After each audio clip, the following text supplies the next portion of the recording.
Ópera apresenta Inspire-se, Inove, Evolua, Expogestão.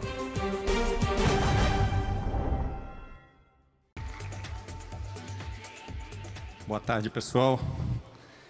Primeiramente, agradecer o convite da Expogestão, na pessoa do Alonso, né? A gente está aqui hoje fazendo esse bate-papo e participando desse painel com vocês. A ideia dessa apresentação, como vocês viram nos outros painéis, é a gente fazer uma espécie de um aquecimento para o principal que eu gosto mais, que é o debate que vem em seguida, né? E aí, quando a gente fala de futuro de energia, tem muita coisa acontecendo e muita coisa para acontecer nos próximos anos, tanto no médio como no curto prazo, no segmento de energia. Como não dá para falar de tudo, e como a gente vai ter o painel depois, eu elenquei aqui para falar do que eu entendo que é o principal driver dessas transformações que estão acontecendo agora, que vão acontecer no futuro, que é a transição energética. Tá? Mas antes de entrar no tema propriamente dito, eu queria também apresentar, talvez muitos de vocês aqui não conheçam quem é a ENGIE, então só falar rapidamente, né? Apresentando a ENGIE. A ENGIE é uma empresa francesa, de origem francesa, que atua globalmente no segmento de energia, é um dos líderes no segmento de energia. É uma empresa que está aqui no Brasil já há mais de 25 anos.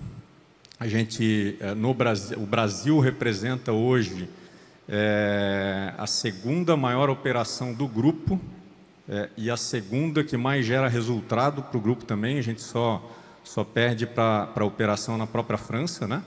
onde é a nossa matriz.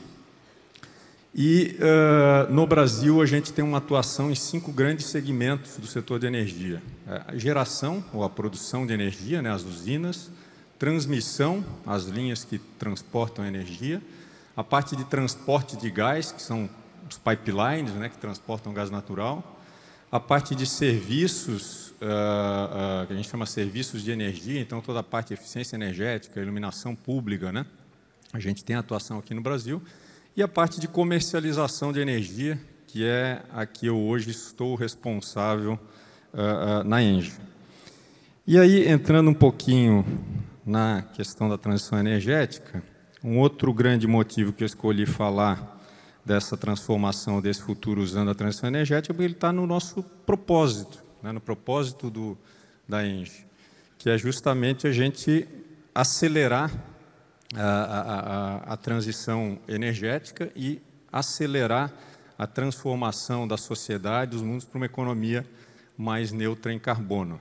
Então, isso que permeia, né, esse movimento que a gente vê cada vez mais de descarbonização, que permeia essa transformação que a gente está vendo, que eu vou mostrar um pouquinho aqui no nosso segmento. Né? E aí, a ideia ao longo da apresentação é a gente responder essa pergunta que está aqui embaixo, né? Quer dizer, qual é o porquê que eu preciso acelerar essa transição energética. Antes de falar disso, eu queria mostrar, esse é um dos poucos slides que eu falo de ENGIE aqui, tá, pessoal? Mas porque ele tem um vínculo direto nisso, né?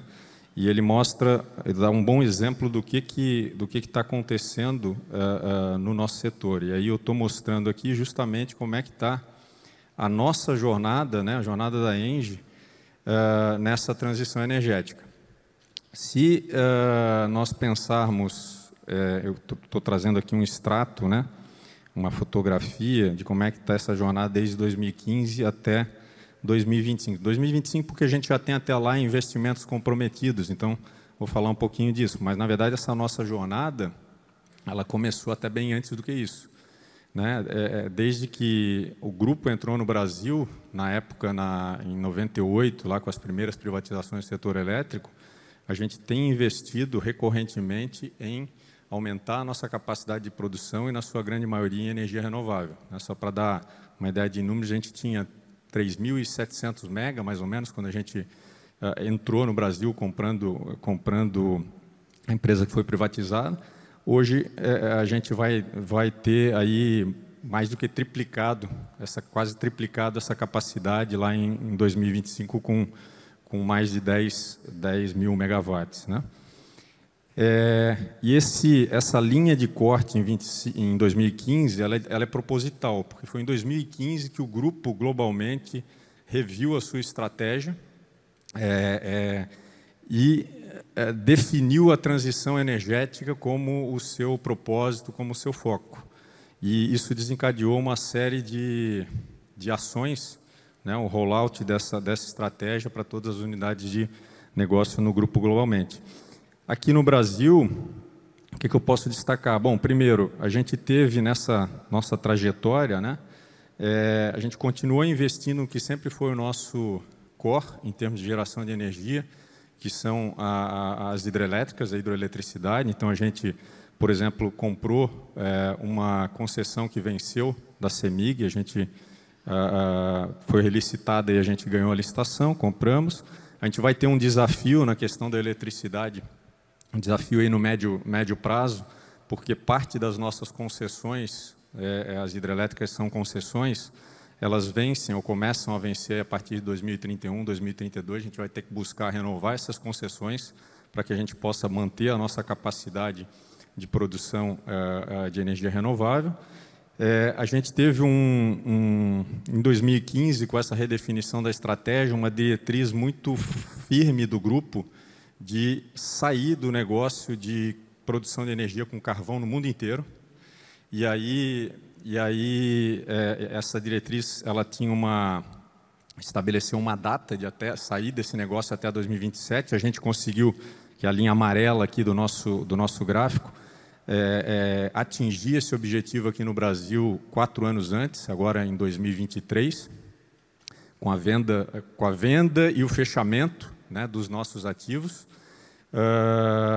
Vocês podem pensar, pô, mas estão falando aqui em transição, em ser mais renovável, mas vocês levaram 8 anos para sair, o grupo vai levar 12 para sair, porque transição, pessoal, é uma jornada. Né? Não é, eu defini, saio, né? Eu tenho que planejar, eu tenho que programar, eu tenho uma série de ações. Então, realmente, esse é um dos pontos que vocês vão ver aqui ao longo da apresentação, que a transição é um caminho, é uma jornada. O principal, né, elemento que eu vejo aqui nessa nossa trajetória como ENGIE, e que está mostrado aqui na linha verde, é o crescimento expressivo que a gente teve desde 2015 em geração de energia renovável com eólicas e com solar. Né? Então, se olha ali, a gente está crescendo aí mais de 10 vezes. Esse é o foco. A gente investiu aí desde 2015 mais de 20 bilhões em projetos, né, de eólica e de solar. Uma parte desses investimentos ainda estão acontecendo até 2025, como eu falei para vocês. E a gente tem hoje também na nossa carteira de projetos aí mais quase 3 gigawatts, 3 mil mega, né, de projetos no pipeline que vão poder ser implementados aí futuramente, dependendo aí da evolução do mercado.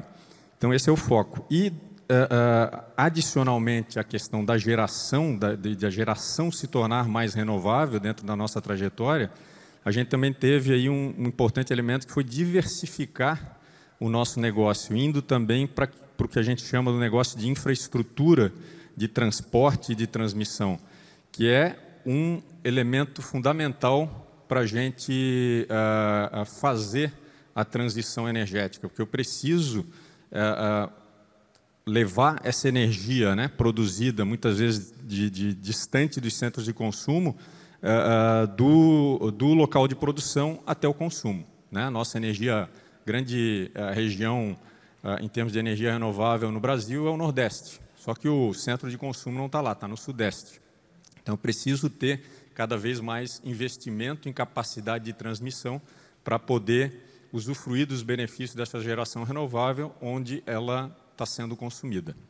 E aí a gente decidiu, então, entrar no segmento de transporte de gás, com a TAG, que é uma malha de gasodutos no Nordeste e no Norte do país, 4.000 quilômetros, e também no segmento de transmissão, aí, com 2 projetos grandes aí, que a gente tem em transmissão aqui no Sul e lá no Norte do país. E aí, entrando na transição energética, né, por que a ENGIE vai fazer todo esse investimento, né? Ou tem feito todo esse investimento em renováveis, né? Primeiro ponto, está aí, a gente está vendo todo dia, né, mudança climática, né? Toda hora tem um evento extremo, uma inundação, seca, né? Cada vez mais próximo da gente, isso é que nos assusta. E aí a gente viu que isso acendeu a luz vermelha, né, em todo mundo, sobretudo no mercado financeiro. Hoje o que a gente mais verifica, o que mais se fala é a questão de ESG, né, quando a gente fala em investimento, em mercado financeiro. E a grande questão é justamente como que eu vou me adequar a essa nova necessidade. Então, as empresas passaram, né, elas viram que se tornou obrigatório realmente buscar soluções para fazer frente a essa necessidade cada vez maior de adotar boas práticas em termos de ESG. Uma delas, né, justamente essa questão relacionada a cada vez mais descarbonizar as suas atividades, as suas operações.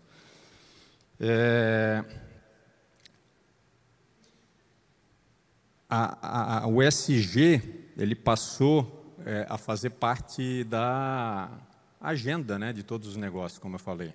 Então, eu trouxe um dado aqui, só para vocês verem, né, e esse é o contexto que a gente vive hoje, em termos de transição energética, ou de necessidade de transição energética, um dado da BEM, agora recente, de 2022, de que 4 em cada 5 investidores, ou seja, 80% dos investidores hoje, consideram as metas de ESG quando eles vão tomar as suas decisões de investimento. Então, fundamental, sobretudo num segmento como o nosso, de energia, que é intensivo em investimento, né, intensivo em capital.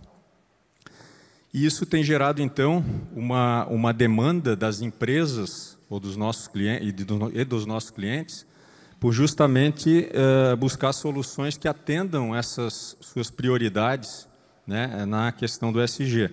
E quando a gente olha aí as pesquisas, também trouxe um dado aqui da Price, recente, prioridade número 1, redução de emissão. Redução de emissão escopo 1 e 2, escopo 1 das suas próprias atividades, né, do seu core, escopo 2 relativas ao seu consumo de energia, que é justamente onde a gente se insere ao ser um fornecedor de energia renovável para o mercado, para os nossos clientes. Mas também uma série de outros elementos aí que a gente sempre escuta falar, como Health and Safety, com a parte de diversidade, de equidade, de inclusão, que é importante não só porque eu tenho que atender lá a meta de ESG investimento, mas porque traz competitividade, né, porque traz mais resultado. A parte de cadeia de suprimento, tanto a parte do cuidado com as pessoas que estão envolvidas na cadeia de suprimento, né, a parte de direitos humanos, como ele fala aqui, mas também a parte de emissões na sua cadeia de suprimento e no uso dos seus produtos, e a parte de dados, né, de segurança de dados. E como é que a gente está quando a gente olha a participação, né, de energia renovável na matriz energética global e aqui no Brasil? Né? Aqui é um dado de matriz energética, então não estou falando só setor de eletricidade, está todos os setores da economia aqui, né? Transporte, indústria, né? Que a gente acabou de ter o painel. E o que a gente percebe aqui? Bom, o Brasil muito bem do ponto de vista global, né? Renováveis crescendo no mundo inteiro, né? Você pega uma fotografia das últimas 2 décadas, né? Até 2020. Mas quando a gente olha setor elétrico, né? O Brasil aqui na matriz energética está com 50%, hoje deve estar mais, deve estar aí 55%, já estou falando aí mais 3 anos a mais, aí, isso tem evoluído muito. Mas quando isso é matriz energética. Quando a gente fala setor ou matriz elétrica, o Brasil é mais renovável ainda. A gente é mais de 90% renovável. Então, realmente, a relevância do Brasil, o potencial do Brasil é bastante grande. E essa relevância, ou esse aumento que a gente teve do uso de renováveis aí nas últimas décadas, ela tem trazido a maturidade de diversas tecnologias, né? Então, eu trouxe aqui, na verdade, uma informação também, né, para mostrar para vocês que essa busca maior, né, das empresas por fazer a sua transição energética e, com isso, essa busca maior por energia renovável tem propiciado cada vez mais maturidade de tecnologias como a eólica, como a solar.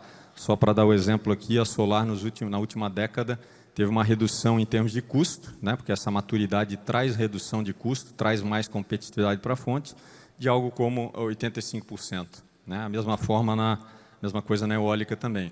Ao ponto de que hoje, se a gente for ver, né, a energia renovável, que na década passada era incentivada para que pudesse ser viabilizada e para que pudesse crescer, ela hoje não depende mais de incentivos para se viabilizar, né, porque a gente já atingiu esse ponto de maturidade. E a perspectiva é de continuar crescendo, né? Lógico, num ritmo menor, aliás, de continuar crescendo a redução de custo, né, num ritmo menor, mas essa redução continuar nos próximos anos.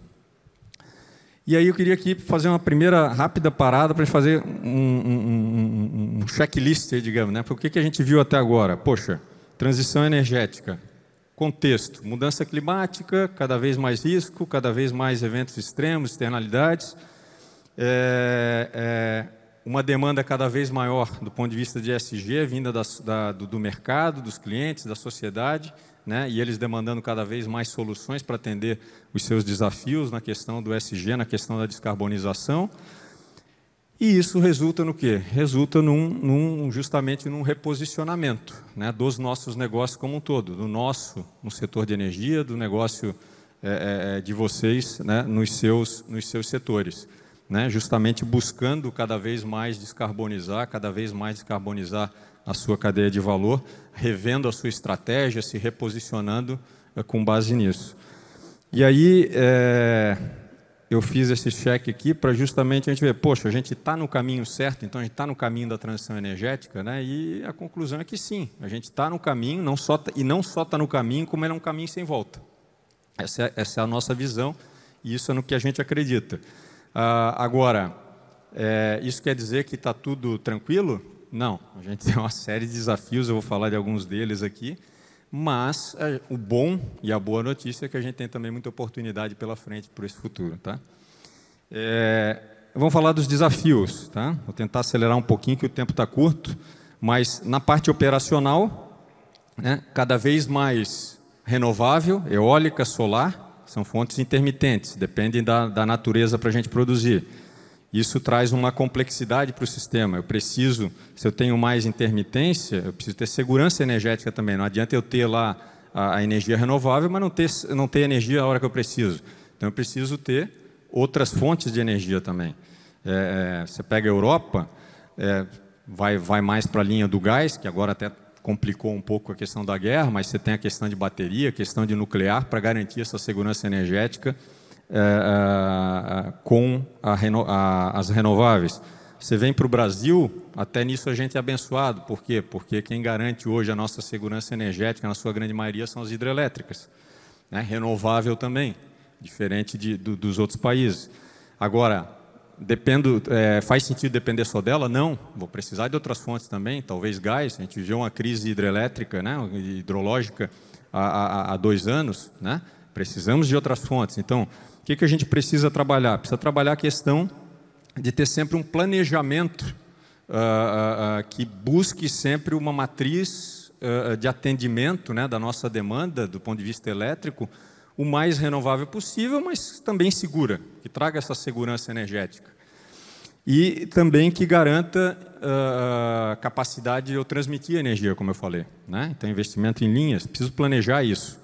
E preciso planejar por quê? Porque eu preciso dar um sinal de preço adequado para o mercado. A gente viveu crises no passado, de apagão, de hidrologia, que talvez foram vividas muito provavelmente por causa do descuido com a questão do planejamento que a gente não precisaria ter enfrentado. A gente está vivendo agora outro tipo de crise, que é a questão de sobreoferta de energia. Teve esse boom de renováveis. Por outro lado, a hidrologia melhorou muito. O que aconteceu? O preço cai. Isso é bom para o consumidor, não é bom para o investidor. Então, assim, o planejamento ele vem no sentido de dar essa sustentabilidade para que a gente possa enfrentar o outro desafio do sinal de preço adequado, tanto para o consumidor como para o investidor, né? Senão o investidor também não vai investir mais e vai chegar um momento que o preço vai subir novamente, né? Porque a oferta vai se igualar à demanda. Então, esse balanço e esse desafio é fundamental, para enfrentar esse desafio é fundamental. Do ponto de vista de oportunidades, eu queria ressaltar aqui a questão do hidrogênio verde. Todo esse boom de energia renovável e essa sobreoferta que eu comentei, a gente tem uma tremenda oportunidade de tentar buscar mais demanda para essa sobreoferta que a gente tem. Eu posso buscar mais demanda, por exemplo, trabalhando um programa de reindustrialização do país, né? Buscando usar a capacidade produtiva de forma plena que a gente tem na indústria. Eu posso usar, trabalhando a questão do hidrogênio verde, produzir hidrogênio a partir da sobreoferta de fonte renovável, para que eu possa direcionar esse hidrogênio para atender o desafio de indústrias eletrointensivas, que consomem outros energéticos e não só eletricidade, como mineração, cimento, né, que vão precisar de hidrogênio para poder descarbonizar as suas operações. Eu posso usar também para exportar esse hidrogênio para outros países, é uma forma, né, que até o professor Mailson falou na questão do power shoring, né? Esse é um ponto. E eu posso também usar até para oportunizar o uso dessa sobreoferta e tentar gerar mais demanda regionalmente, melhorando a questão de interconexão elétrica com os outros países da região, para que eu possa, no momento que eu tenho sobreoferta, direcionar para outros países. Um exemplo clássico é a Argentina, que a gente já direciona, já tem uma interconexão com a Argentina, mas aumentar isso e poder gerar mais recurso para o país. Não mais recurso para nós geradores, porque isso também vem em benefício do consumidor final, porque ele reduz a tarifa do consumidor ao exportar energia. Então, assim, a gente realmente tem que buscar essas oportunidades. É lógico que você vai dizer que, pô, Gabriel, mas você tem desafio para buscar essa oportunidade. Claro que eu tenho, né? Mas eu preciso começar. Eu tenho um desafio, não preciso só da energia, eu preciso de um plano de governo na reindustrialização, eu preciso de um acordo regional na questão da exportação de energia, né? No hidrogênio, eu também tenho esse desafio, eu preciso começar agora, a gente está começando no hidrogênio, né? Já tem um plano aí nacional de hidrogênio, a gente já começou a ter os primeiros projetos piloto, pesquisa e desenvolvimento, formação de mão de obra, então isso já começou no curto prazo. No médio prazo, eu preciso começar a ter os primeiros projetos em escala comercial para aproveitar essa oportunidade. Senão, o que vai acontecer? Não vou aproveitar o meu potencial no longo prazo, né? Todo esse cenário que eu coloquei aí de potencialidade que nós temos como país em energias renováveis e não vou aproveitá-lo adequadamente. Então, é necessário a gente começar a trabalhar para alcançar essa oportunidade no longo prazo. E aí, basicamente, esse é o meu último slide. Tem mais um, mas um é só um resumo. Uma última oportunidade, que é a gente usar a transição energética para também gerar oportunidade para a sociedade como um todo. E aí eu trago um pouquinho aí do nosso exemplo, ressaltando aí o que a gente tem feito, na parte tanto ambiental quanto social, né? A gente tem buscado na parte ambiental não só trazer a questão de possibilitar que o cliente contrate uma energia renovável, mas também possibilitar para aquele cliente que já buscou reduzir as suas emissões, também compensar aquela parcela que ele não consegue mais reduzir. E aí a gente tem buscado criar aí produtos alternativos, como os certificados de redução de emissão, que contribuem para apoiar os nossos clientes a se descarbonizar.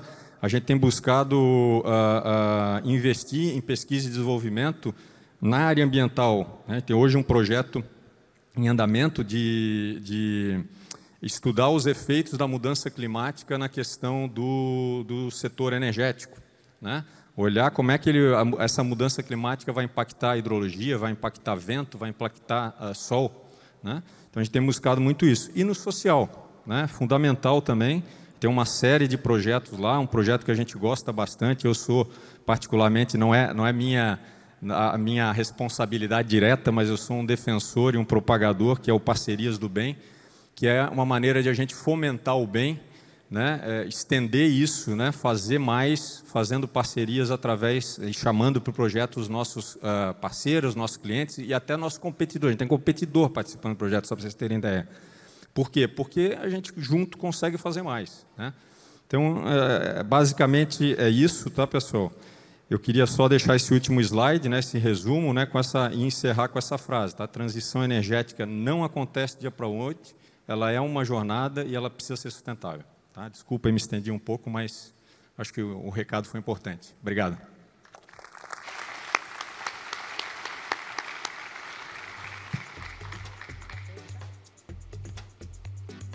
Obrigada, Gabriel. A gente dá sequência ao nosso painel, já convidando o Márcio Osli, da Intelbras, para a sua apresentação.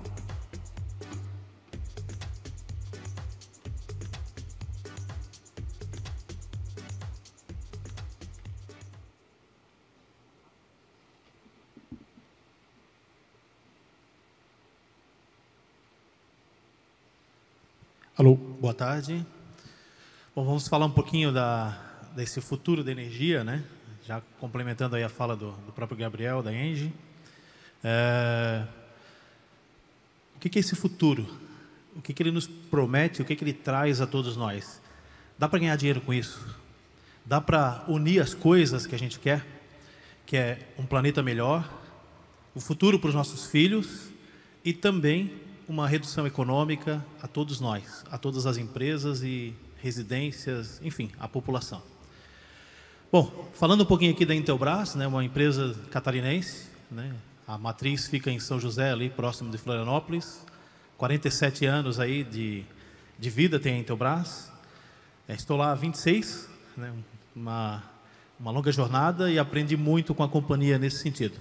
Ela tem basicamente 3 segmentos de negócio: segmento de energia, comunicação e segurança, e as suas BUs, né, as suas unidades, onde ela ajuda aí a transformar a forma como as pessoas se comunicam, se conectam e também transformam, né, no sentido de transformar a sua energia, gerar a sua própria energia para o seu bem, né, e sua economia, e para o bem do planeta. Bom, nesse sentido, né, a transformação energética ela passa por 5 Ds. Bom, que 5 Ds são esses, né? A descentralização, digitalização, desenho de mercado, descarbonização e democratização. Bom, mas que papel cada um desses Ds tem na nossa vida aqui, em todos que estão assistindo, né? E no futuro do nosso país e das nossas empresas? Bom, falando dessa transformação energética no sentido da descentralização, olha só que dado interessante, tá? Esse dado ele é um dado de agora de junho, tá? Da ANEEL, é um dado oficial. Mostra aí o quanto o verde ali, ó, quando a gente observa o 22 GB de potência, né? Só geração distribuída. O que é geração distribuída? É aquela energia solar que a gente consegue colocar na nossa residência, na nossa empresa e consegue economizar. Ter um recurso, né, um payback interessante, né, tanto para residências quanto empresa, da ordem de 3 a 5 anos, esse é o payback, e que vem ajudando a matriz energética brasileira a se diversificar, a melhorar a sua performance e ajudar. Esse número aqui, pessoal, para vocês terem uma ideia, é 1,5 a usina de Itaipu, em termos de potência. Nós estamos falando aqui em potência geral, né? Não estamos levando em consideração o fator de capacidade. O fator de capacidade é o quanto aquela fonte ela consegue gerar energia o tempo inteiro. É como se fosse uma média, né? Mas em termos de potência, por exemplo, no sol do meio-dia, é isso que temos. Então, olha só quanto de energia está sendo produzida por muitos aqui presentes, com certeza, né? E por esse Brasil aí num curto período de tempo. É um mundo sem volta. É um mundo promissor, crescente e que tem ajudado aí a mudar a vida das pessoas e ajudado o nosso país e o nosso planeta a diminuição aí do carbono, né? Agora, e que potencial tem isso, né? Será se o Brasil ele atingiu o seu ápice, né? Passou a Itaipu, tá legal, acabou? Só 2%, 2,1% das unidades consumidoras, né, elas têm energia solar nas suas unidades. Então a gente fala aí do universo de 90 milhões de unidades consumidoras que tem o Brasil, crescendo aí a quase 2 milhões ano, né? Porque as pessoas casam, constroem casas, indústrias novas aparecem, né? Então esse crescimento ele vai acontecer e a gente vê que realmente tem um mercado bem interessante, um potencial de descarbonização enorme e um recurso interessante a todos nós, nos pensar aí em buscar uma matriz limpa, renovável e economicamente viável, né? Como o Gabriel falou, né, era praticamente impossível se colocar ou se usar energia solar, muito caro. Hoje, mesmo com toda a mudança regulatória, que é legal, porque ajuda o sistema, contribui com a manutenção da rede elétrica brasileira, hoje o payback ainda está mais interessante, porque os equipamentos eles caem de preço, a tecnologia evolui e torna cada vez melhor esse payback. O payback hoje é melhor do que no ano passado, por exemplo, por conta dessa queda nos valores dos equipamentos. Algo muito interessante. Nós, por exemplo, temos feito diversas obras, né, obras para a indústria, usinas, né, de maior porte, né. A Intelbras mesmo, ela acaba fazendo esse tipo de gestão de projetos, de forma turnkey, né, entrega na chave, mostrando que realmente é um futuro muito promissor, interessante, viável, economicamente importante. Bom, nessa descentralização existe uma evolução ainda. Os sistemas eles tendem a migrar, ou seja, a adicionar dispositivos, porque como o Gabriel mesmo mencionou, a fonte renovável ela tem um tempo, ela não é constante, né? Se não tem sol, não produz energia solar. Se não tem vento, não produz a eólica. Se dá uma crise energética, acabou. Bandeira vermelha, aciona as usinas a carvão e queima de combustível, todo o problema acontece, encarece a energia a todos. Mas e aí? Recentemente eu estive na Ásia, né, na maior feira de energia solar do mundo, né, foi literalmente há 20 dias atrás, e observamos lá muito mesmo armazenamento. Baterias que ajudam a minimizar esse impacto, ajudam a, no momento da falta do recurso natural, esse recurso adicional complementar essa fonte renovável, né? Fazendo com que a gente não ligue tantas fontes fósseis para danificar o planeta, né? E você também ter a sua economia. E essa é uma tendência interessante, né? Ali eu trago um ponto importante em relação ao custo das baterias, né? Em 2013, por exemplo, custava o quilowatt ali $686. Hoje está em torno aí de 132, aí são dados da EPE, né? A empresa de pesquisa energética brasileira. Então a gente percebe uma evolução nesse sentido, benefícios nesse sentido, né? Com redução da injeção, né? Não manda mais para a rede, alimenta uma bateria para usar depois. Se a residência ou a empresa tem uma queda, né, uma catástrofe natural e não afetou aquela área ali da sua área interna, né, você tem um backup, você tem energia para continuar rodando, consumo menor em horários de pico, enfim, uma série de vantagens. E aí, o que é o segundo D? Né? É a digitalização. A gente percebe esse movimento acontecendo em outros países. Estados Unidos, por exemplo, essa tela aqui verde, é uma plataforma de compra de energia num dos estados dos Estados Unidos, Illinois. Bom, ali o consumidor ele consegue ir na internet e escolher a sua fonte de energia. Eu quero comprar energia para minha casa, vai ser desse fornecedor, e ele pode optar ainda por a compra de uma energia limpa, né, de uma fonte limpa de energia ou não. E pelo custo também, obviamente. Então são tecnologias que vêm melhorando, né? E vão fazer parte da nossa vida cada vez mais. Medidores inteligentes, gestão da energia por área.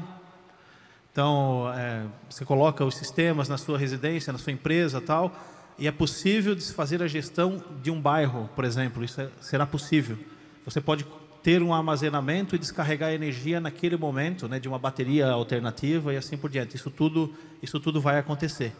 Então, é inevitável, né, a gente percebe esse movimento muito forte nos outros países e no Brasil já está acontecendo. O desenho de mercado então, assegurar, né, e reduzir os riscos da implementação da energia renovável. Então, a gente precisa ter regulação, precisa ter segurança jurídica a todos. Leis que protejam o consumidor e protejam as empresas, as distribuidoras de energia e as geradoras. Tem que ter um equilíbrio, tem que ter uma segurança jurídica e algo que... não podemos esquecer que o consumidor é o centro desse foco. É ali que a gente precisa se concentrar. Então, como equilibrar para que todo esse circuito funcione? Então, são pontos interessantes que nós precisamos considerar.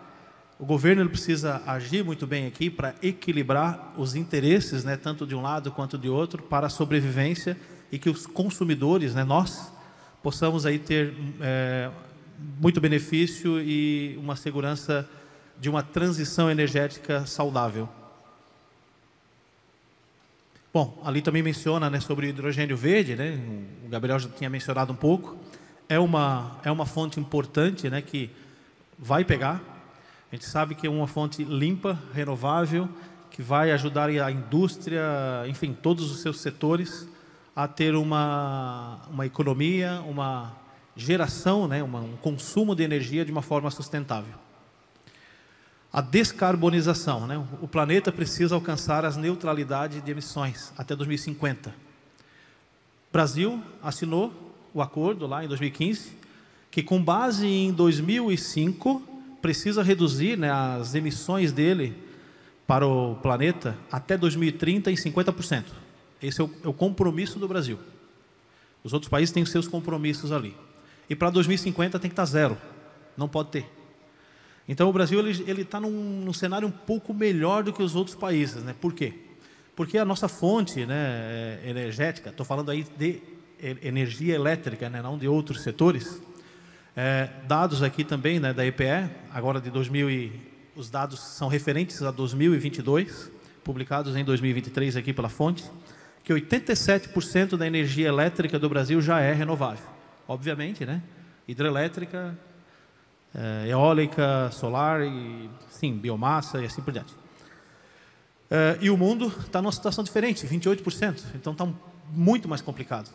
O nosso desafio realmente é expandir essa fonte e zerar, e fazer com que ela se torne 100%, e é isso que a gente quer. Bom, ainda assim na descarbonização, né, a gente vê os comparativos, né, dos países e o Brasil, né? Então, olha só, como ideia, como referência, né, para gerar cada megawatt, o Brasil emite cerca de 91% menos CO2 do que a China, 83% do que os Estados Unidos, 75% menos do que os países europeus. Então, a nossa situação é uma situação muito mais legal, muito mais friendly, né? Muito mais amiga aí para todo mundo.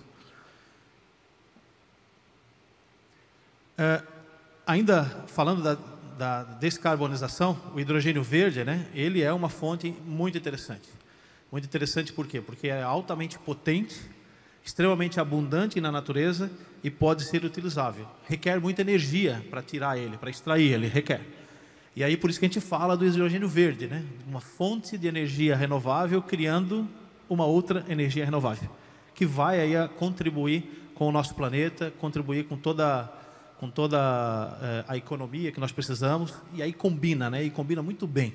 Combina um fato econômico com um fato importante de ambiental, que vai garantir o futuro nosso e dos nossos filhos. A democratização. É um outro D que nós falamos aqui. Bom, acesso universal à energia elétrica limpa, né? Então a gente percebe que o Brasil ainda precisa evoluir um pouco nisso. Pocão assim. Quando a gente fala de 1 milhão de pessoas não terem acesso à energia, isso é um fato. Que número é esse? É a mesma coisa que nós pegarmos aqui toda a cidade de Joinville, que é a maior cidade de Santa Catarina, mais Florianópolis, juntos, dá quase isso, né? Passa um pouquinho, obviamente, passa 100 mil habitantes aí como referência.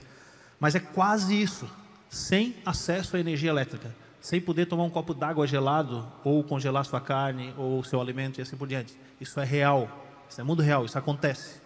A gente percebe isso muito na região norte do país, com dificuldades de acesso, né? A Amazônia, ela tem um um papel complicado nisso, porque são comunidades distantes, queimando muito óleo diesel e precisa ser renovado. Existe realmente uma força muito importante a ser feita ali, em equipamentos a serem disponibilizados para que aquela população tenha esse acesso à energia e também as que têm, ainda assim, trocarem a sua fonte para evolução.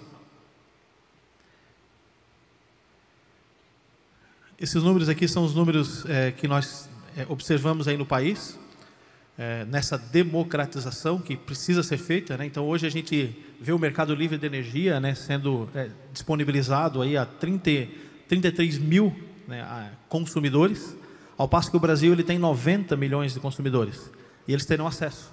A expectativa é que essa evolução aconteça, né? Em janeiro de 2024 já se abre aí uma porta importante, né, que vários outros consumidores poderão ter acesso, e existe uma expectativa, aí são realmente expectativas aqui e discussões acontecendo, para que até 2028 todo esse mercado abra e as pessoas consigam ter aí uma democratização da energia totalmente eficiente, combinada aí com as suas fontes energéticas, né? Porque obviamente todo mundo gostaria de gerar a sua energia, né? Quem não gostaria, né, de ter na sua residência o seu sistema limpo de energia, gerando economia, contribuindo aí com todo o planeta e todo o nosso país.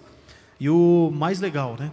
Quando a gente faz essa democratização, né, essa descentralização, nós aliviamos a matriz energética brasileira. Porque, olha só, quando eu gero energia lá na Itaipu, para trazer para Joinville, por exemplo, né, precisa passar pelo estado do Paraná inteiro, precisa passar, é muito longe, são quase 1000 quilômetros de rede elétrica que precisa estar forte, sustentando isso tudo. Se você gera na casa, que é a carga, ou empresa, que é a carga, se você gera na carga, essa matriz é aliviada, então os custos diminuem. Você não precisa de tantos investimentos para que isso aconteça. Isso é muito bom, é muito importante. Isso vem ajudar aí ao nosso país e ao mercado. Bom, e aqui, desculpa, cliquei primeiro. Aqui eu trago um vídeo a todos vocês, né, para a gente mostrar essa realidade nua e crua, do que é o nosso país, como que isso precisa chegar às pessoas, e como, claro, aqui esse caso foi a Intelbras, junto com a Energisa, que é a distribuidora de energia local, no Acre, atendeu aí a 1.368 residências, num projeto social muito interessante do governo, o projeto Mais Luz para a Amazônia. E esse projeto ele é um projeto muito bonito, onde a gente conseguiu desenvolver equipamentos que pudessem ser economicamente interessantes, né, para que fosse viável, né, essas pessoas usarem, e cumpre um papel muito, muito bonito. Eu gostaria que todos vissem e ouvissem aqui. Se puder baixar um pouquinho a iluminação e o áudio, né, vai contribuir.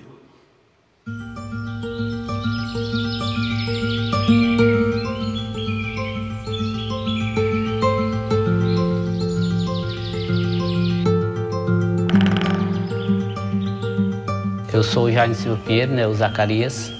Antes para a gente fazer um alimento, a gente tinha que salgar, como a gente chama aqui, o sal, né?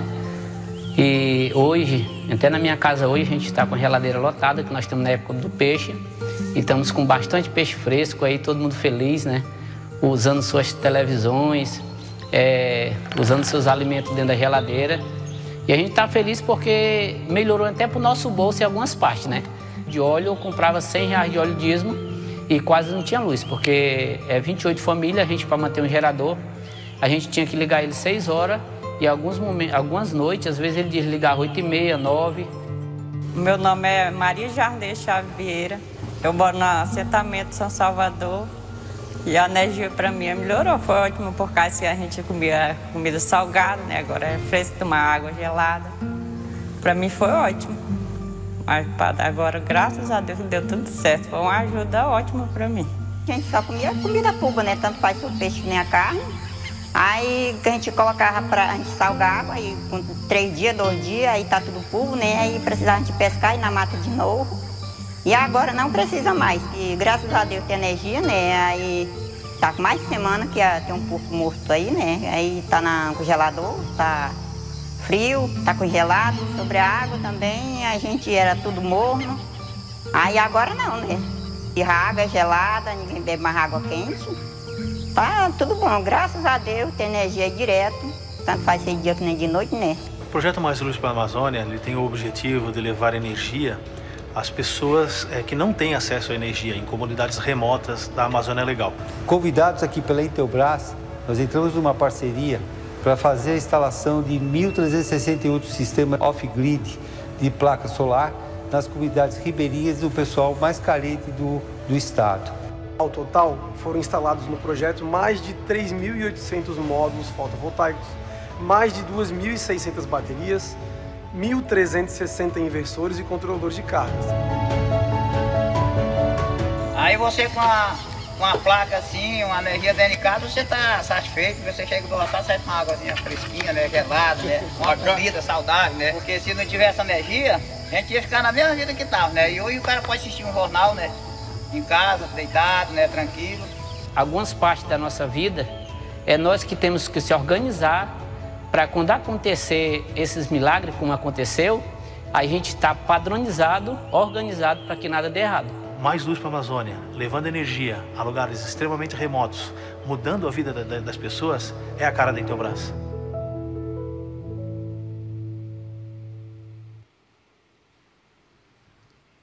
Então, é uma realidade bem diferente, né? A gente observa e não se imagina numa situação assim, né? Você sabe por que é tão alto aquele sistema ali de energia? Ele tem uma certa altura, né? Tem uns que tem 5 metros de altura, por causa do rio. O rio enche de água e levanta 5 metros. Então a gente precisa fazer o negócio lá para poder prever a imersão ou não. Eu tive nessa região, tá? Cruzeiro do Sul, é quase que o último município do Brasil, na divisa com o Peru. Você pega mais 2h30 de lancha ultra rápida, passa a fronteira do Exército, e aí começa a chegar nesses lugares aí. E ver essa felicidade, quando a mulher fala ali em comida bulba, é comida podre, tá? Ela não precisa mais comer agora a comida que ela guardou e ficou podre. É isso. Então é uma mudança muito significativa, né? Que a gente tem muito orgulho de trazer esse tipo de equipamento. E trazer esse tipo de solução é uma satisfação para a companhia em trabalhar unindo o útil ao agradável, né? Unindo a satisfação da companhia em relação à sua rentabilidade, a satisfação das pessoas e contribuindo com o planeta. Bom, esse é o recado que eu tinha para dar a todos vocês, tá bom? Obrigado.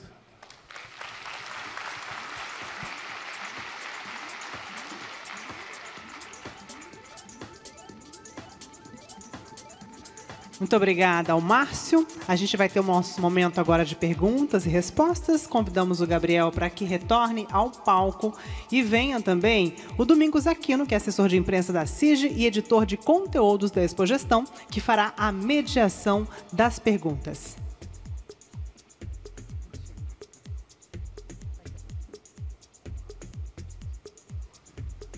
Boa tarde a todos. Que bacana a gente ver uma apresentação terminar com tudo aquilo que a gente tem visto ao longo da Expogestão. A discussão é sobre economia, a discussão é sobre competitividade, mas nada disso tem sentido se lá no fim não tiver as pessoas, né? E Camille falou ali da minha atividade na assessoria da CIGE, e a gente vê muito isto no empresariado. E há um slogan da CIGE, inclusive, que se a economia for forte, a cidade é feliz. E tendo esses dois pilares, a sociedade avança. Uma honra e uma responsabilidade mediar esse painel com duas referências aqui de energia. E eu queria, fazendo uma primeira rodada aqui, trazer para o palco uma mensagem que o sempre ministro Maílson da Nóbrega trouxe na sua apresentação, falando sobre power shoring. E eu vou pegar aqui a frase que ele disse: serão competitivos nos próximos anos os países que forem fortes na produção de energia. E o Brasil é forte, pois tem energia ampla, limpa e barata. É isso mesmo, Gabriel? Eu acho que é isso sim, Domingos. Até comentei um pouco disso também, até peguei o mesmo gancho aí na minha fala, né? E como vocês viram, né, o Brasil tem um potencial enorme do ponto de vista tanto da matriz energética e, sobretudo, da matriz elétrica, né? 90%, em torno de 90% é renovável. Temos um pipeline, vamos dizer assim, ou uma possibilidade ainda, né, de utilizar, ainda tem muito recurso natural em termos de vento, em termos de sol não utilizado e que vai poder ser utilizado no futuro, né? A gente se fala muito também, hoje em dia, em eólica offshore, né? Não temos nada hoje, né? Imagina um mundo que a gente ainda tem aí em termos de potencial também de eólica em alto mar. Então, realmente, a gente entende dessa mesma forma. E o que o Brasil precisa é começar a se estruturar, né, como eu falei, começar a fazer para poder, mais a longo prazo, ter potencial para explorar toda essa potencialidade que a gente vê. Tá? Márcio, por favor, sua avaliação dessa frase do ministro. Eu acho muito importante, né, porque realmente a energia ela precisa ser abundante, né, como ele mencionou, né, precisa ser barata, né, e está amplamente, né, disponível aí a todos e tudo mais. É porque quando a gente olha os nossos custos, né, o custo industrial, o custo de uma família, né, a energia ela tem um peso, é um peso na conta, literalmente. Então o Brasil ele sendo forte, um país sendo forte nisso, ele acaba tendo domínio de toda essa estruturação, né, de todo esse poder energético, digamos assim. Olha só, aconteceu uma guerra, né, literalmente, né, a Rússia fechou o cano, né, literalmente, e o que está acontecendo, né? Os países estão sofrendo, encarecendo. Imagina quanto que está custando a produção nacional agora para uma Alemanha ou para um outro país. Dificulta, encarece. Então, se você tem a sua independência, e ainda assim, essa é uma independência renovável, né, que é esse o caminho, né, renovável, abundante, né, e barata, a gente com certeza terá muito sucesso. E o Brasil está muito perto de alcançar isso na sua plenitude. Muito bem. Nós três estamos olhando aqui o cronômetro regressivo, porque a gente já percebeu que a gente perdeu alguns minutos aqui, né? Então, vou logo trazer aqui uma pergunta da nossa plateia. Rafael Reiser pergunta, eu vou passar essa pergunta aqui para o Márcio, inverter aqui a ordem. Ele fala sobre o hidrogênio verde, nós conversávamos hoje no almoço, e ele pergunta como enxerga que poderia ser a participação das empresas catarinenses nessa cadeia, visto que nós não temos contato com os diferenciais logísticos, como a proximidade com a Europa, por exemplo. Existe alguma oportunidade neste caminho? Existe oportunidade sim, porque, bom, hidrogênio verde, né, tem vários hidrogênios, tem 10 tipos de hidrogênios, de cores, né? Mas o hidrogênio tem cor? Não é isso. É que para se produzir o hidrogênio vende-se de uma fonte renovável. Pode ser eólica, hídrica ou a solar. E aí você tem essa disponibilidade. Então, quando uma empresa catarinense ou qualquer uma outra empresa, ela tem a disponibilidade desse recurso, e ela teria o recurso natural, né, na realidade, como eu estou falando, né, dessas 3 fontes para a sua produção, ou a disponibilização desse item, né, que é o hidrogênio, certamente a gente percebe aí percebe que sim, né, a resposta é sim, teria sim essa capacidade, teria sim como evoluir muito nesse sentido, tá? Eu queria rapidamente complementar só, porque a gente pensa muito, mas porque Santa Catarina tem uma infraestrutura que não está próxima, né? Às vezes a questão da logística não favorece, mas a gente tem que pensar que isso vai evoluir, né? Não está próxima hoje, a tecnologia vai amadurecer, os mercados vão amadurecer. Hoje, o grande que se fala demandador de hidrogênio é a Europa, por enquanto, né? Está começando aí. E aí, logicamente, estamos, do ponto de vista de transporte, um pouco mais longe lá do que os portos no Nordeste, mas esse mercado vai crescer globalmente, né? A gente está mais próximo da África do Sul. Então, assim, eu acho que vai se criar aí, com a evolução desse mercado, certamente oportunidades para a indústria catarinense também. Complementando ainda a questão do armazenamento, né? O próprio hidrogênio pode ser armazenado e pode ser fonte de armazenamento de energia e ser usado aí nas indústrias. São várias formas de... Dá para brincar bastante nesse ramo aí. Muito bom ver essa troca, esse bate-bola de vocês dois. caminhando para o futuro, né? Um debate apenas sobre esse foco seria muito bacana. Gabriel, falaste na tua apresentação que um importante driver nessa transição energética é a descarbonização. Por outro lado, muito tem se falado também na criação de um mercado de carbono. Como é que é isso? É importante ter esse mercado no Brasil mesmo? A nossa visão fundamental, na verdade, eu diria assim, o Brasil ele até já tem um mercado de carbono, mas ainda tímido porque é um mercado hoje voluntário, né? Então, hoje a gente vê um movimento de várias empresas buscando compensar suas emissões, né, de escopo 1, de escopo 2, escopo 3, adquirindo certificados de energia renovável, né, ou créditos de carbono para compensar lá suas emissões de escopo 3. A gente tem isso, a gente tem esse produto na nossa carteira hoje,